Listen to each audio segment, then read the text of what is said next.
future talks as well, so we can talk about collectively how entrepreneurs are going through this crisis, and what is all of yours perspective on it.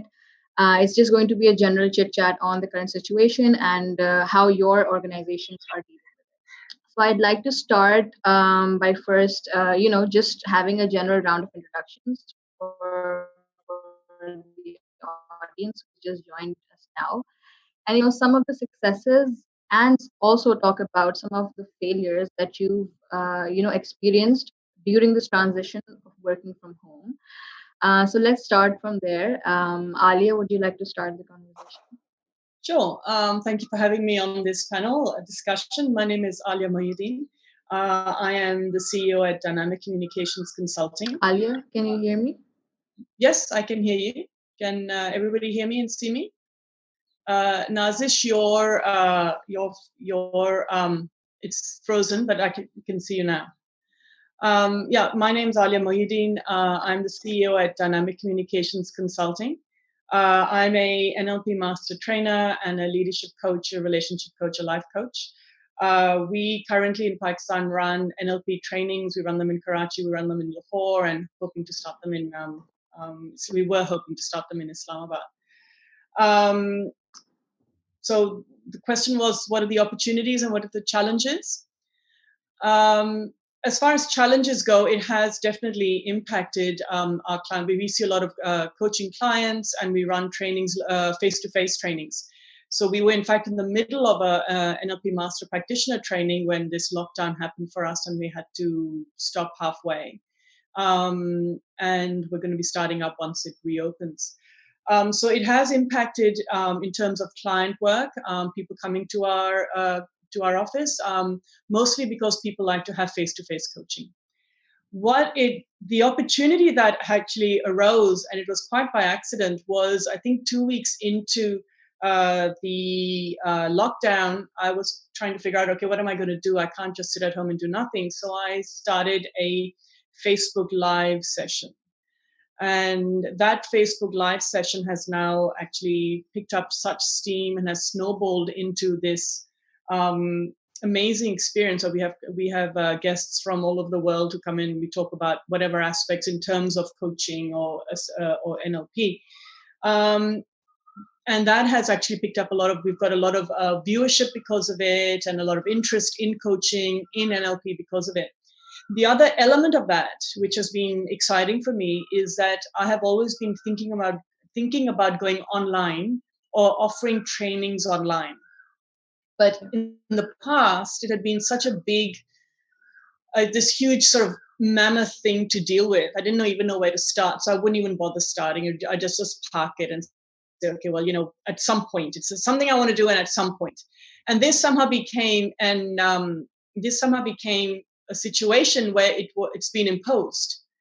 And by doing the Facebook Lives, a lot of some corporate clients have gone on to like wanting webinars, etc. It has suddenly chiseled away at this limiting belief I had about being able to do online work. And so now this another entire individual avenue has opened up, which we're now working on, which has created a much greater audience for our work, which has been amazing. So now we have, for our Facebook Lives, for example, we have people from all over the world who check in on them and listen to them. And, when we post it, we'll see people from all over the world, actually, who listen in. So it's been actually quite exciting. So that's my story. Okay. Shameelah, would you like to answer the same question? Yes, so I'm Shameelah. Assalamu alaikum, everyone.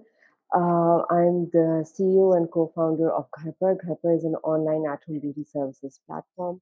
We connect women from marginalized communities to women who want beauty services in the comfort of their home.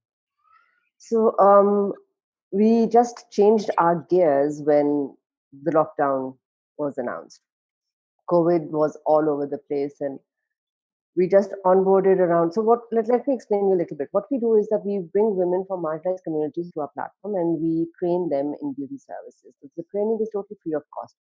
So and it takes around 3 months. So we just signed a contract with PSDF, that we will be onboarding 200 new women and training them. Our first cohort of 50 women was ready, and it was just 15 days down the road when we had to stop all our trainings and all our services immediately. So the way we work is that all these women who are on our platform are like daily wages because they're on contracts with us. So their incomes stopped as well. So it was a havoc in the beginning, that how do we ensure that they keep getting money and their households get, like, they keep running their households, because that's what we promised them. And what will we do about the trainings?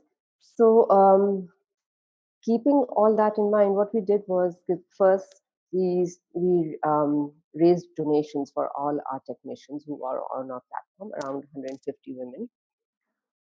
And the women who were in training, then we started doing live sessions with them.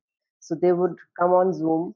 We would teach them on like a webinar, teach them what they're supposed to practice, and after a week, they would send us their pictures and videos how they've done, and we kept on doing that.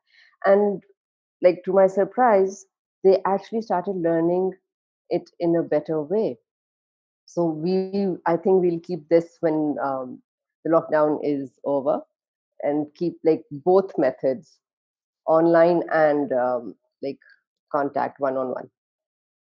Apart from that, as far as the business was concerned, because there was no service, so we did, like Alia said, we went live on Instagram and started doing live sessions, like giving live tutorials on how to do makeup, how, like, little skin totkas and everything. And that really picked up, because like our viewership and our engagement with our clients um, really blew off, and we started getting so much feedback from them, what they want to see, how do they want to improve their skin, what are their problems. And it's all about like small little tips, what they want to do, how should they improve their skin, because like women are all about beauty and skincare and Yeah. everything. So it worked well for us.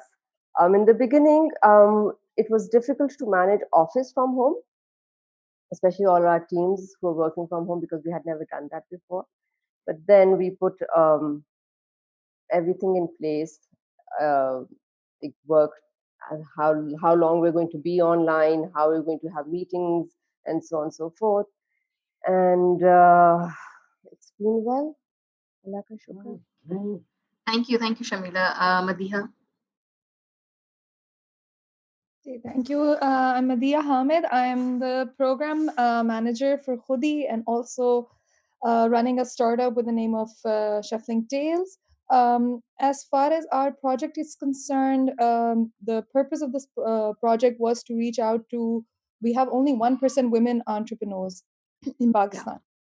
So to build that pipeline, we worked in the last 6 months with the 9 universities across Pakistan, and we run these outreach sessions with them, business model sessions with them, and helped these girls to actually think of entrepreneurship when they graduate out of university. And we've had some tremendous success from cities like Khairpur, from cities like Banu to Islamabad, Lahore.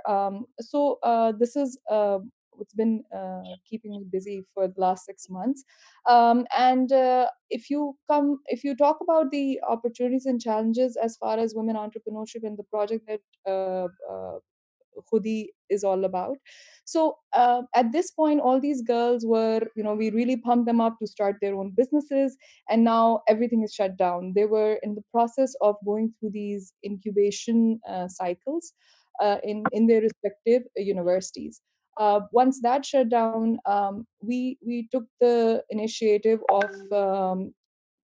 bringing all these girls from around around we have about 8 cities, and bringing all of them online, and teaching them how to build their business, so they don't lose out on this time, and get that necessary skill of how to, simple things like how to validate your idea and all of that. So this was something, we took this as an opportunity, and it also shows a lot of will of these girls who wants to start their business or not, by who takes these classes seriously, who doesn't.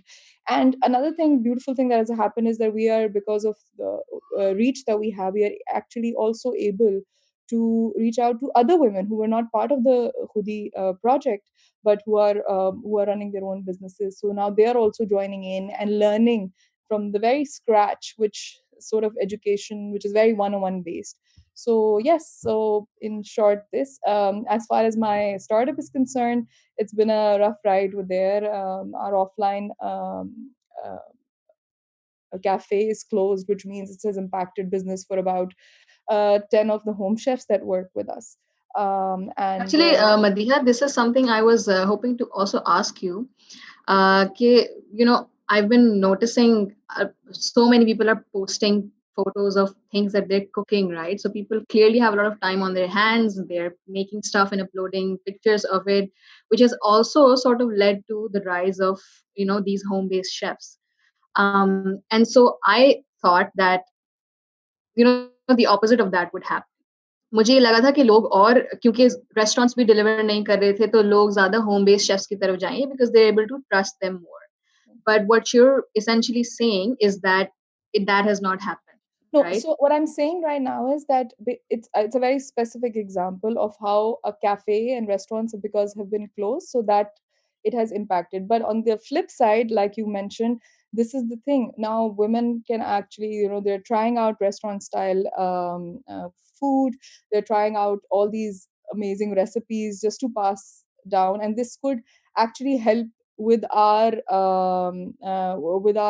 whole vision of getting more women to participate in this whole running their own businesses from their home.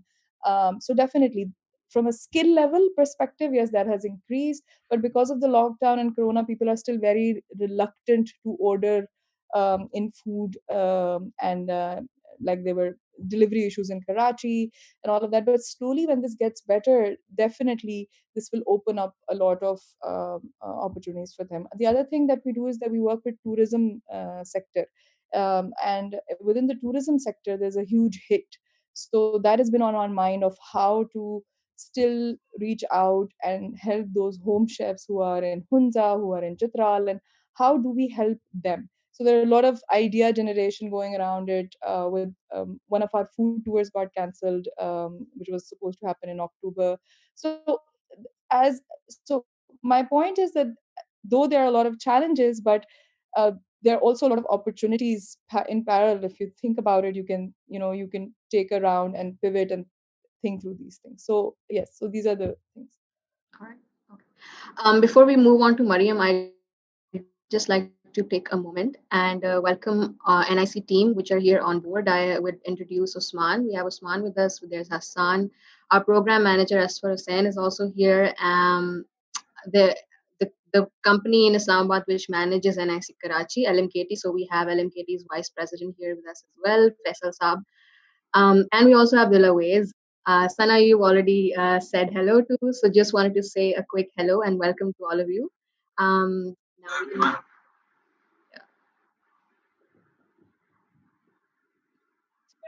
Hi Nazish, thank you for the introductions. you're most welcome. Hi Nazish, thank you so much. You're most welcome, Dilawais. Okay, Mariam, same question for you. How has it been? क्या opportunities आपने देखी हैं? क्या challenges आपने देखे हैं so far? जिस तरह का आपका काम हो रहा है उस पर. I think our greatest opportunity right now is to sit back and think. आपके पास फाइनली वक्त है ये रियलाइज करने का कि हम गलत क्या करें.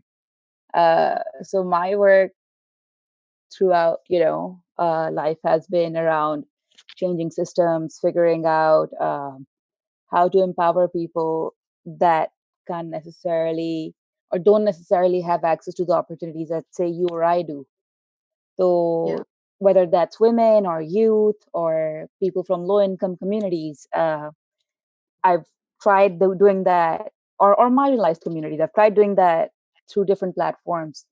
The Social Innovation Lab being one of the primary platforms that's helping young people and women kind of develop ideas and business models that both serve communities but also help them with their own kind of careers, right? Pretty much like Shamila's, right? Okay, how do you start a business, a social enterprise that has a social impact, but also makes money for the entrepreneur?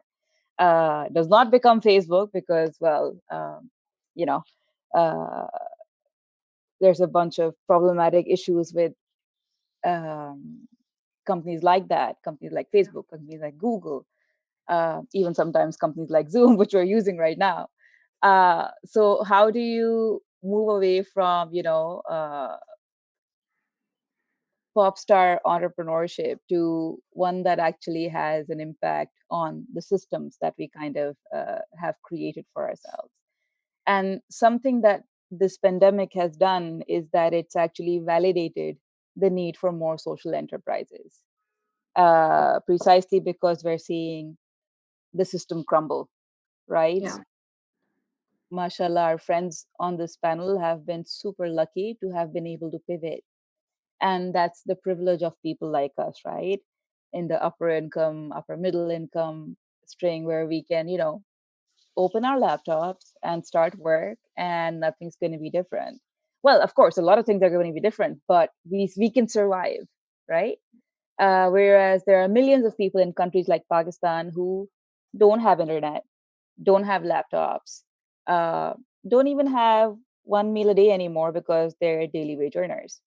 So something we realized, and our startups, so we've now worked with over 115, 120 startups. And the first thing we did was call them up and say, how are you guys? Tum theek ho? Kaam chal raha hai? Roti aa rahi hai ghar?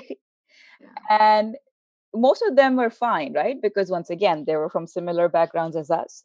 Um, but they were very concerned because they're all entrepreneurs who are working with low income communities and their communities were directly impacted. Uh, we'd get, you know, people telling us how लोगों के घरों में खाने नहीं है, अब ration नहीं है, कोई income नहीं है. And the first thing our startups did was they paused everything else immediately and started rallying around supporting the communities directly through either finances or food, because that's where the first two needs arrived. The second thing they started doing was, like Shameelah and Madiha, they started trying to slowly shift their models to produce things that could potentially um, impact the pandemic one way or the other, right? So we had a 3D modeling company that's now trying to create parts for respirators. We have Risk, which is a food redistribution company, and what they're doing is pretty much completely gung ho, focusing on um, providing rations to low income communities around Pakistan, but also working with companies like Shamila's, identifying clusters of low income workers and getting them rations directly.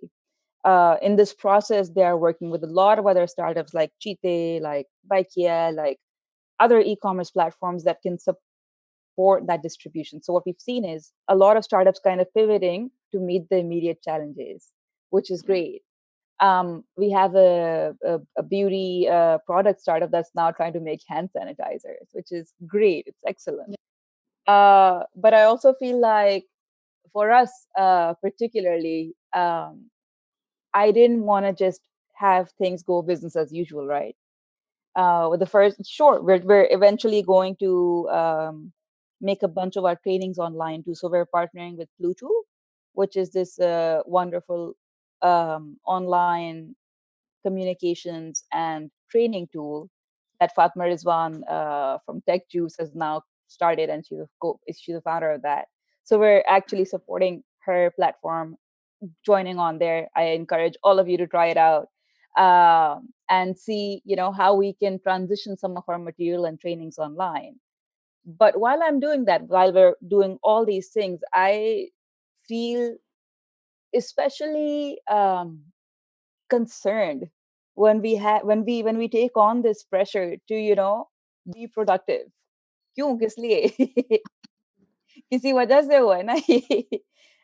अगर हम immediate needs को address कर लें अपनी communities के और अपने इर्द गिर्द अपने जो हमारे सर्कल है उसके आगे, I think more than trying to immediately pivot and be productive, it's a good time to sit back and understand where we've gone wrong Yeah. as a planet, as a country, as individuals, and where do we go from here? So when this does taper and eventually end, what do we want to hold on to, and what do we want to change?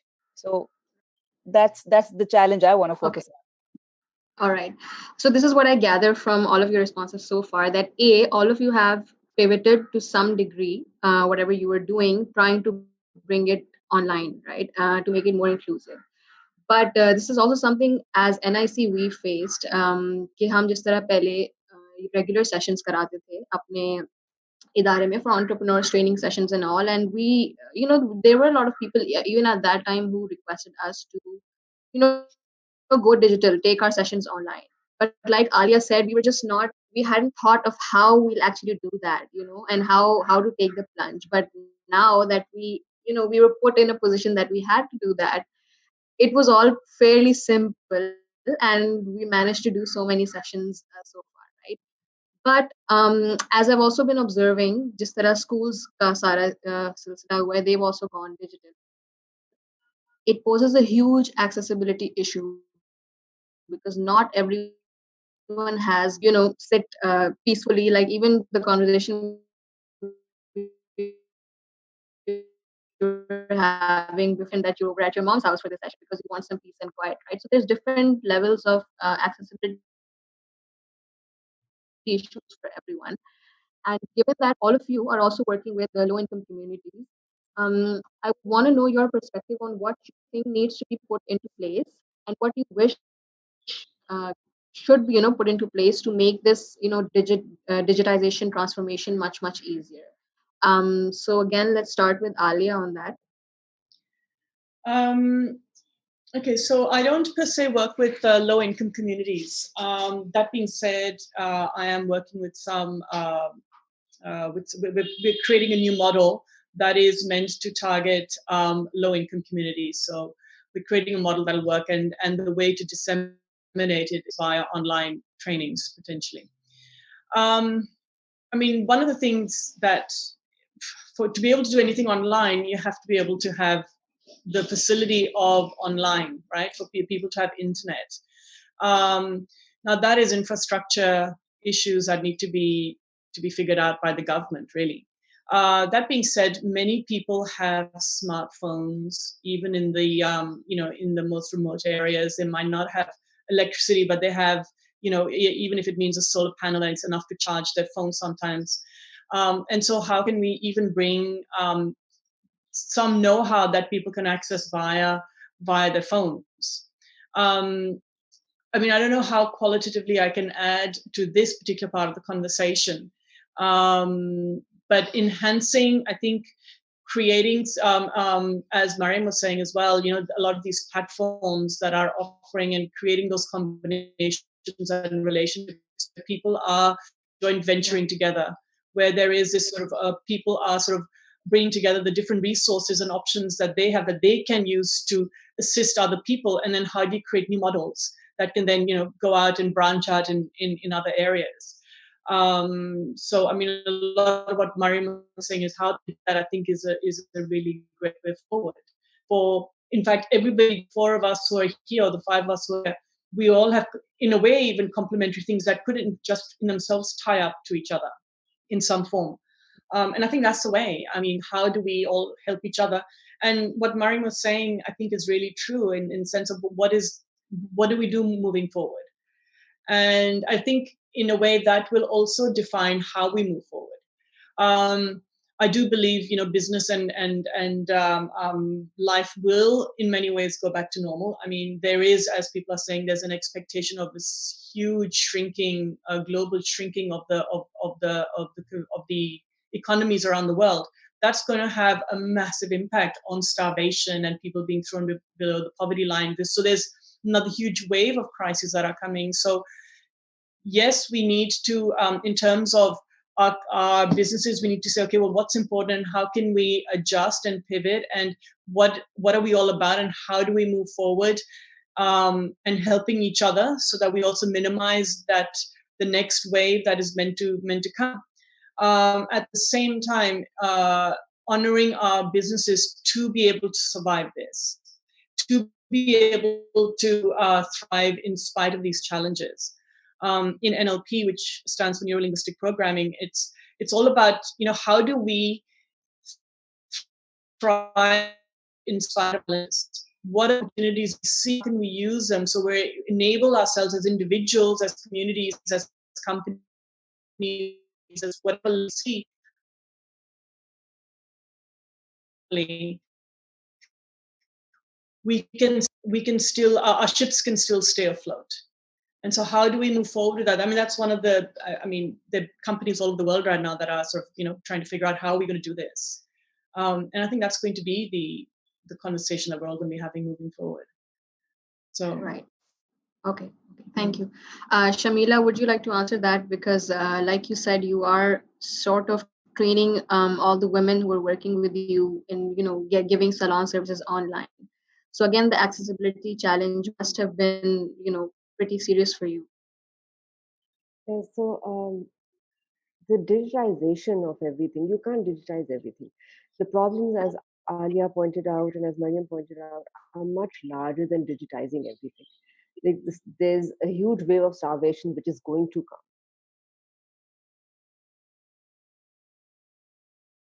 come. And for that, I have around like 150 women plus 50 office employees whose households are totally dependent upon the way our business moves forward. Yeah. So that's a lot of responsibility on me, that I need to make sure that I keep earning so that their houses and they can get salaries. Because I don't want to lay off people, and they're going to be so many layoffs, like what I mean, around the globe. So how are we going to cope with that? Those are the bigger challenges that we have to look at. And as I mentioned before, okay, yes, all these women who are on my platform, they are daily wages, but for we just started for women who did want services yesterday, and we were quite surprised that, like, especially vaccine, everybody wanted vaccine. So good for our for our beauticians, but Yeah. there's so much fear that what will happen? What if we get this infection, this virus? So we had to sit with so many doctors and come up with the solution that what do we do so that these women are protected as well as all our clients. We don't want to be an enabler of like Yeah. spreading the virus. Definitely not. Yeah. So now that we have everything in place, but we only give each beautician only one appointment a day, so that she takes that appointment, with the entire protocol, goes back home, takes a shower, so that she is safe, the client is safe, and her household is safe. So making sure that their houses keep running, that's the biggest challenge for me right now. Okay, what should I do? Like, and interestingly, something that we figured out was that, so we all businesses have fixed costs, and we need to minimize our fixed costs as much as possible. Thankfully, government just announced yesterday for small businesses that they'll give out loans without collateral for 3 to 4%. And before that, the state bank had also announced that they will give out loans on 3 to 4%, so that we do not lay off people. So government is doing whatever they can so that there's as little unemployment as possible. So I request all the SMEs out there to go and get those loans, so that you can keep running, because we all have a certain amount of runway which we had forecasted कि जी इतनी देर ये हमारे पैसे चलेंगे, and then we need to go for another round or whatever. But now, with all the operations at halt, our runway has shrunk. What do we do now? So it's just mind boggling कि digitise तो ठीक है, वो तो बाद में हम कर लेंगे किसी ना किसी तरह, मगर हम लोगों के घर किस तरह चलाते रहे, हम इनको अनएम्प्लॉयमेंट से किस तरह बचाएं, हम अपने बिजनेस को किस तरह आगे बढ़ाएं. So right now it's a survival of the fittest sort of a thing. Whoever will survive through this phase will be able to move forward. Right. Thank you for that. Madiha, would you like to add? Yes, so it's a little heartbreaking situation for us here at Khudi because we are dealing with girls from different cities, different backgrounds, and we uh, thought getting them online would be, one of the solutions to it. And when we started off, so yesterday when we were having a session before that, I got a message from a girl saying, "Kiji, um, you know मेरे पास ना phone है, ना मेरे पास मेरा laptop खराब हो गया है, मेरा फ़ोन का इंटरनेट सही नहीं चलता, मैं ये क्लास लेना चाहती हूँ, but I cannot take this class." So, but this is the time I also feel that while we are going towards digitization in our old glory, it seems really fancy and everything, but this is where a lot of empathy in all of us needs to really spark in as well in terms of whatever जो हम deliver कर रहे हैं उसके अंदर भी. So our strategy has been कि जो भी जिस टाइम पे भी join कर सके, because even if you're reaching out to women specifically because we deal with them, everybody who are stuck at home have 100 problems, while we are able to still show up here, they are who can't take out an hour, or who can't really do that just for themselves. So then we had to really rethink our way of delivering, still being able to add that knowledge and still being able to give them a little bit of hope and help them work on their businesses, but doing it in a more empathetic manner. So we have said this is an activity you can do, I can talk to you on the phone if you couldn't take the session, a little, so इस तरह की छोटी छोटी चीजें हमें add करनी पड़ रही हैं because we have to stay, again I'm saying this again, we have to stay empathetic in this whole digitization process as well. And remember कि हम जो है किन लोगों के साथ काम कर रहे हैं and what are their challenges, and then taking them on board. So yes, I mean it's good, it is the way forward, but then it has to be inclusive, and to make that we all have to go an extra mile to ensure that inclusivity actually happens. Thank you for that. Mariam? So, what Madiha said actually resonates quite a bit क्योंकि हमने actually digital training शुरू की थी 2018 में actually for this project we were doing for the government of Punjab, where we were training women entrepreneurs. And we had 3 or 4 really, really smart women who were somehow in very remote locations, could not make it to Lahore for training. So हमने कहा कोई नहीं, हम digital Skype करेंगे, ये करेंगे, वो करेंगे, फलां और वो वाली जगह सब इतना सारा कोई मसला ही नहीं है. Uh, we were digitization before the pandemic, and geez, were we wrong. क्योंकि the tricky bit is that they're running a household at the same time. And especially when they're at home, physically at home, it's very difficult to kind of break away from that household, come to the screen for an hour, give your full attention when your child is crying, कि मुझे भूख लग रही है, and the other child is saying, मेरे कपड़े नहीं मिल रहे, and someone else is saying, सब्जी कटी हुई नहीं है. Yeah. Uh, you know, so there's a dozen things that kind of hold you back from giving your full as a woman entrepreneur, which is you know, a challenge, a different set of challenges actually all in itself. अब उसमें आप add कर दें इस pandemic की, mental health issues, anxiety, depression, पता नहीं कब खत्म होगा, पता नहीं कब चीजें normal होंगी. It's yes, digitization is important, it's urgent, but it doesn't seem like it's all the way up in the priority chain.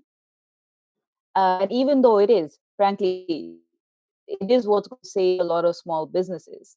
It's not top of mind, because top of mind right now is मेरे घर खाना आएगा, मेरा चूल्हा जलेगा, मैं इस बीमारी से बचूंगा या बचूंगी, क्या अगर मुझे हो गई, क्या मेरे अस्पताल में इतना इंफ्रास्ट्रक्चर है कि मैं वहां जाऊंगा, मुझे रेस्पिरेटर या वो चीजें मिल जाएंगी, क्या वेंटिलेटर्स हैं इतने पाकिस्तान में. So this question is so on point, because digitalization is essentially what will save at least, or can save, I don't say it will save, it can save about 50% of the startups that we have in our Pakistani community right now, because there's some way or the other to pivot and not work at full capacity, but maybe 60%. And yes, you may have to either lay off or put some folks on part-time, but you can survive. But unfortunately, the challenges that come before it are so top of mind right now कि कोई इस बारे में फिलवक्त सोच नहीं रहा, या अगर सोच भी रहे हैं तो थोड़ा सा कम सोच रहे हैं compared to all the other worries that they have. So I mean, what we can do to kind of relay that as and this is once again, this is a systems approach. This is not you and me. This is governments need to start thinking about things like universal basic income. कि चूल्हा बंद ना हो. And right now is the perfect time. It's the perfect situation to validate it. कि आप एक universal basic income दें कि लोग खाने के पीछे परेशान ना हो. दूसरी चीज internet for all. Which a bunch of companies have been talking about, Facebook has been talking about, Elon Musk has been talking about, but right now it's absolutely right up there, Yeah. right? Okay, this is the way we're communicating. This is the way we're getting together. Why don't we have internet for all yet? And sure, okay, we're kind of behind the curve, sure, but can we have it now?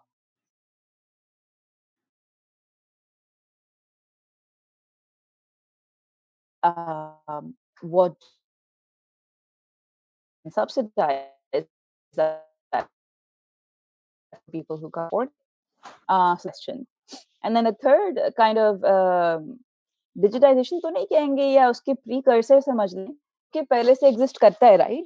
These whole tele platforms, telephone होता था, लेकिन अब तो like we use concepts such as telephone Yeah. to actually reach out to communities that don't have smartphones, right? Like Alia कह रही थी कि अक्सर लोगों के पास स्मार्टफोन होते हैं, हाँ, लेकिन अक्सर लोग इनके डम फोन होते हैं, because that's what they can like. There are those phones जिसपे Facebook आ जाता है, लेकिन बहुत ही स्लो आता है, पिक्सेलेट होके आता है, तस्वीरें बंद कर देते हैं ताकि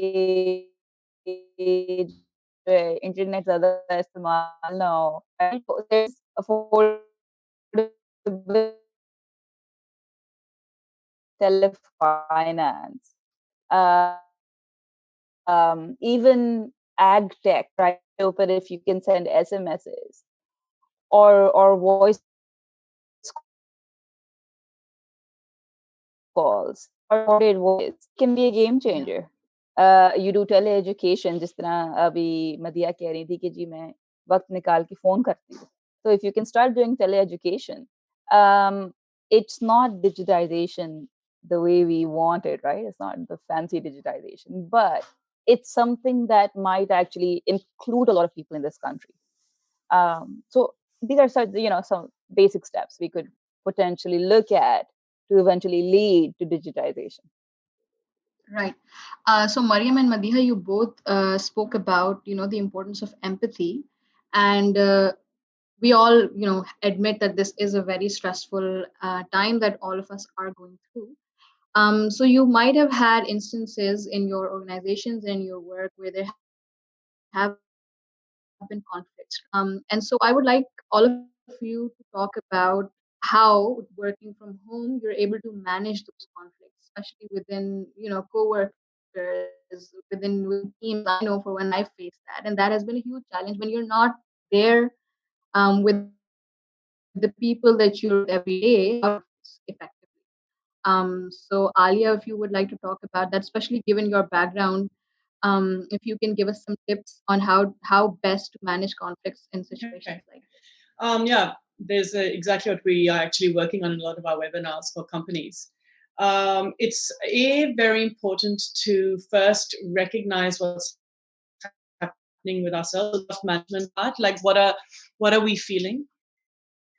What are we also understanding from that may have taken place if there's conflict? What are the meanings we've given whatever the dialogue is, right? And then it's very important also to first self-manage our emotions rather than attack back, is to actually be able to step back and say, okay, well, what's going on for me now? I'm feeling X, Y, Z. How much of it is actually connected to this conversation. How much of it is connected to the fact that I'm stuck at home, I might be uncertain, I might have children, or whatever it is.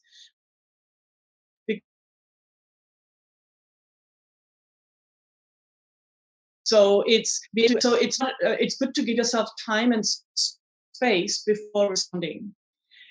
And I use the word responding on purpose versus reacting. And the difference between responding and reaction is time. So being able to step back and say, okay, what are the meanings that from this station or whatever's going on, and what am I feeling because of it? And then being very conscious of the words we just had, we had earlier today. This is the meaning I got. This is how I felt.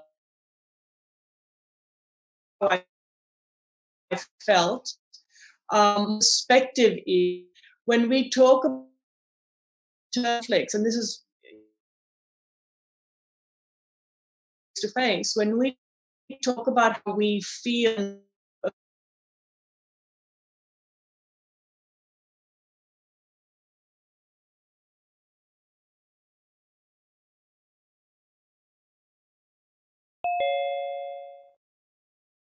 is this is the reason I was saying that. I feel this idea is a good idea because of these reasons. And when we talk about in those terms, rather than going into a fight mode, then the other party has space to say, okay, well, this is the perspective they were coming from. And then you create these, what we call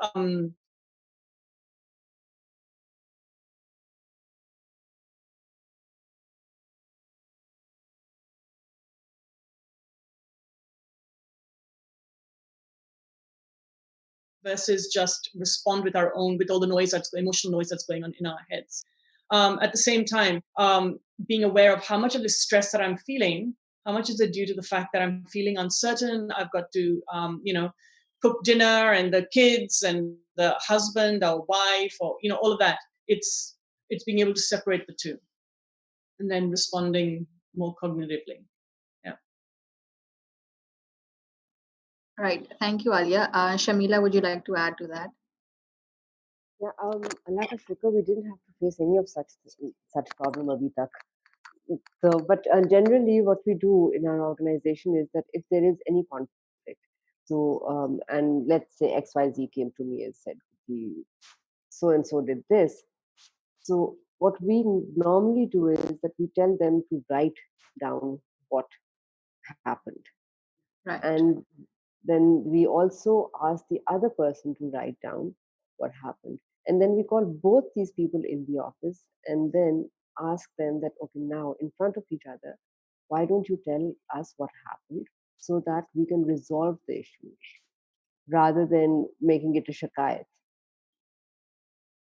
So when they're face to face, so lots of things which were said, एक ने इस तरह कह दिया, दूसरे ने कह दिया, तो वो फिर उस वक्त नहीं होती. So they are both more uh, they're more mindful of what they're saying, or then normally the problems do get solved. So Allah ka shukr, like during this period, we haven't faced anything. All right. But All right. I'd like to add something.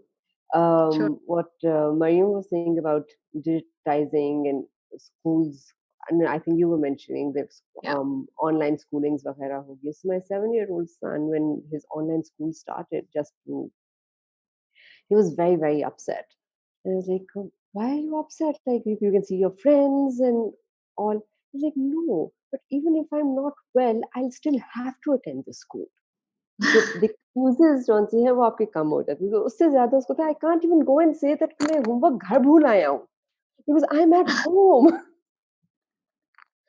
So and this is something that we did notice with all our employees, that the excuses of not being able to meet the targets and deadlines actually decreased a lot once they started working from home. Yeah. Right. Right. Madiha.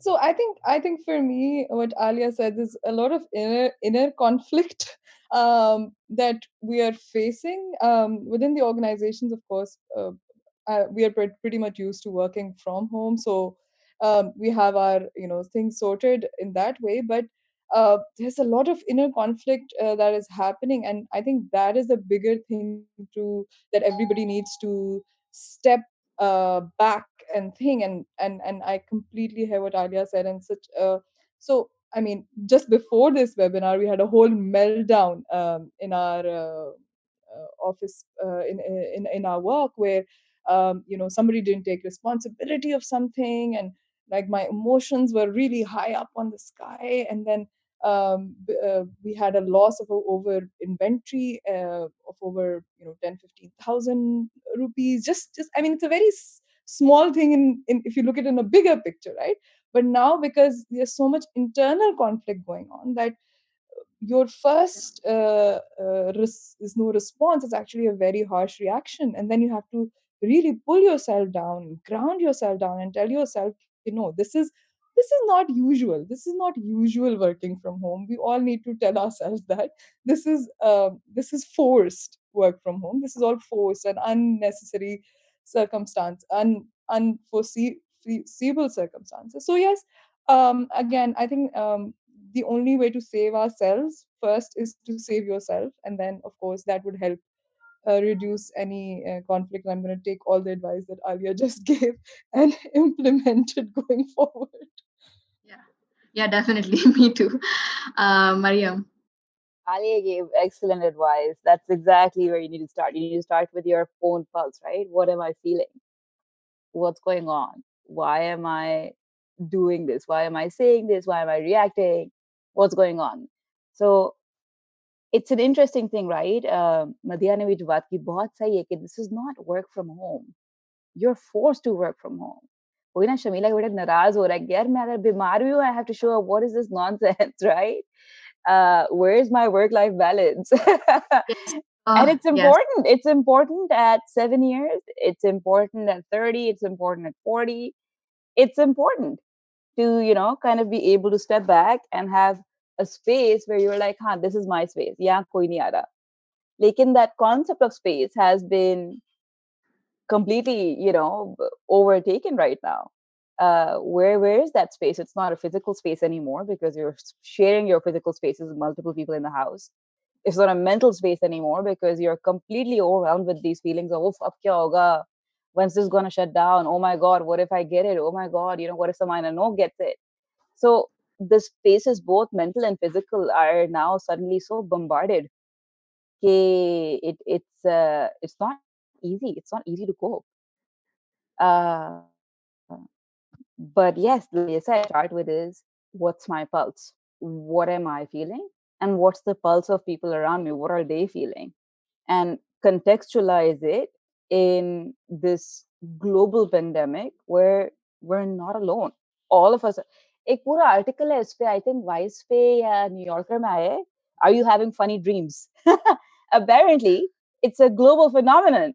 People are having funny Oh wow. dreams, super anxious dreams, super scary dreams about dying, dreams about getting COVID, dreams about getting sick, dreams about someone else getting sick.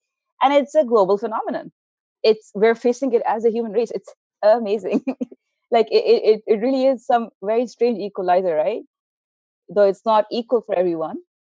The way it's impacting us, it's not equal, but there are some things that across the board we're all feeling, right?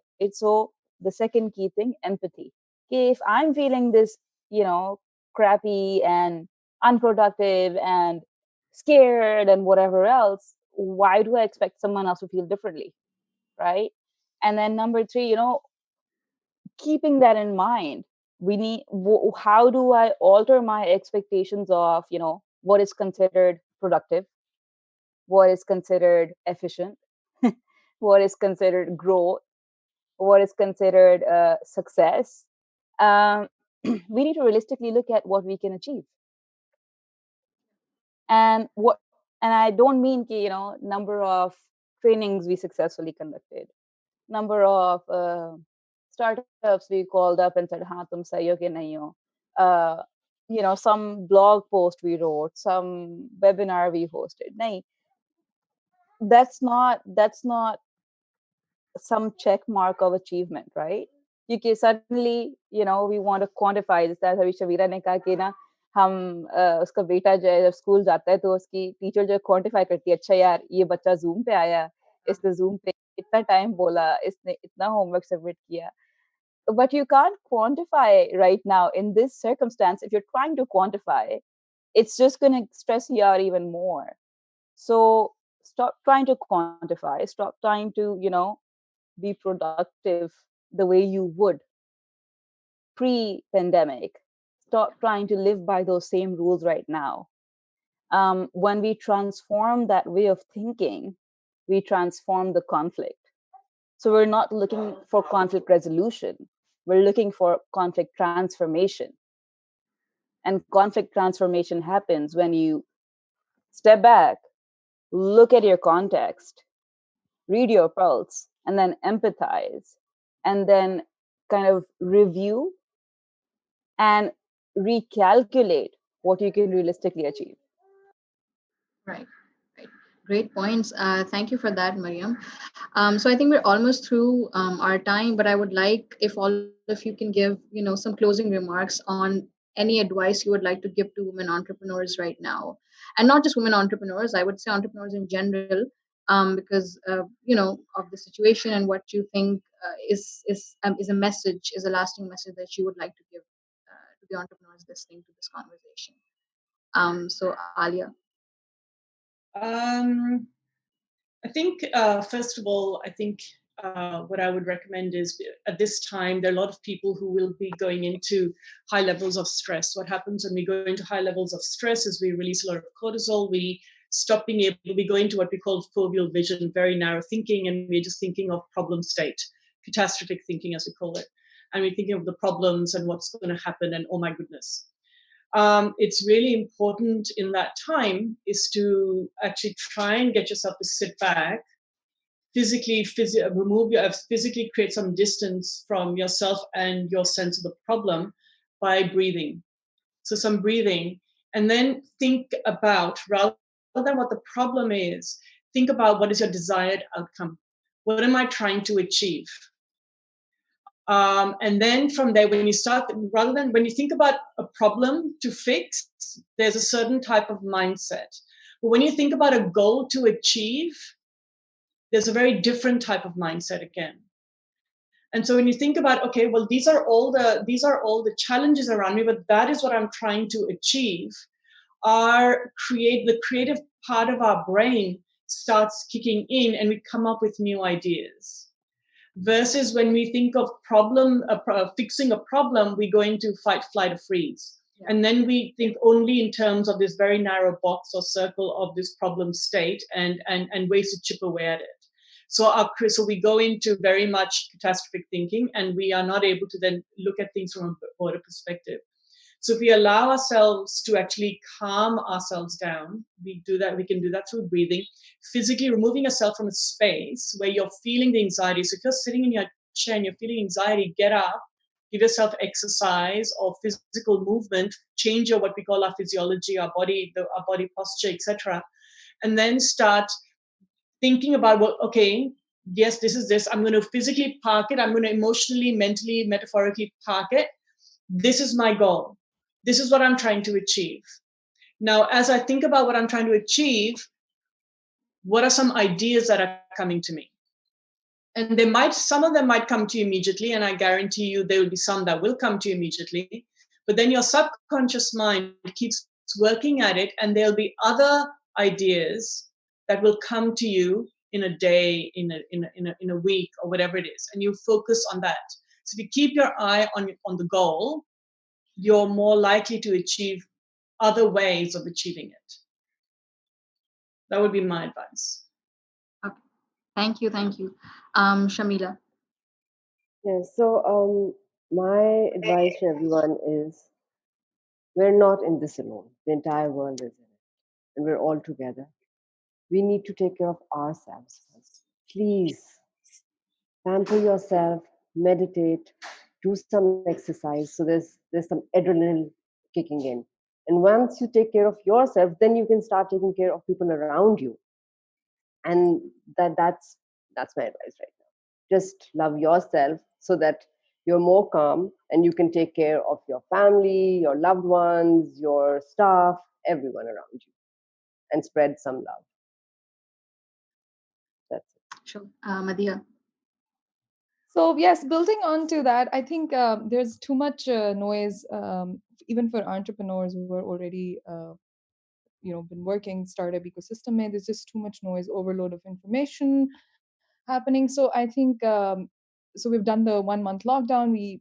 It's about accepting the reality, building the plan B, of course, but also saving ourselves from too much of this noise, because I think it, for me now, it's becoming every group that I have on my WhatsApp is actually triggering anxiousness and adding more anxiety and it's not about COVID information or anything. It's just generic whole to do better than what we Yeah. have done and all that story. So stay clear for that. At least spend few days or time or a weekend you can take off, and then just relax your nerves, and then I think things will get better for each one of us. I think that's pretty much needed. Inshallah. Inshallah. Maryam.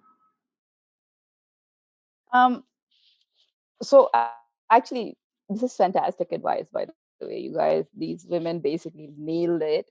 That's मैं list बनाई है कसम से they've checked off everything. I was like social media मत देखे oh Madiha ने कह दिया pamper yourself Shameelah ने कह दिया breathe Aliyah ने कह दिया. So you basically have experts on this panel who are just excellent at exactly this as well. Um, yes, actually, I've realized that I have this all new skincare routine that I'm doing that I've never done before, and it feels amazing, Shamila. Oh my god! But and it does, like this, psychologists will tell you this, particularly at this time, things like pampering yourself, things like breathing and grounding yourself, things like staying away from social media actually have a huge impact, tremendous impact, because you're keeping away from triggers of anxiety, and you're doing something pretty much in the moment that's giving you and your body nourishment and some feeling of rejuvenation, feeling of control. Yeah. um Cooking, by the way, the reason you have all these insta cooks now is actually really therapeutic. Yeah. Cooking is like particularly baking bread, by the way. There's a whole scientific, इसके ऊपर भी New Yorker में article है, why are we all baking bread? Apparently there's some science there too, that it actually calms your nerves. It makes you feel like you're nurturing, you're growing, you're giving someone nutrition and food, and you're taking control of that particular aspect of your situation. So baking bread is great if you can do it. If you have the patience for it, go right ahead and pop that focaccia in the oven. But one thing that I really wanted to kind of highlight right now is with the lockdown and being in constricted spaces, we're hearing there's increasing cases of domestic violence, and women who are stuck in situations that are not ideal, whether that's physical violence, emotional, mental violence. And to those women particularly, I really want to say there is help out there, and reach out. You're not alone. Others are going through this too. This is a very tough time. And you don't have to bear this. You don't have to withstand this. You don't have to accept this. There are a number of organizations. Just reach out. Just say there's a problem. Don't do not under any circumstances accept any abuse, mental, physical, emotional, you name it. No, this is just don't do that. Do everything else that these awesome women have said. Please don't do that. Don't withstand any of that.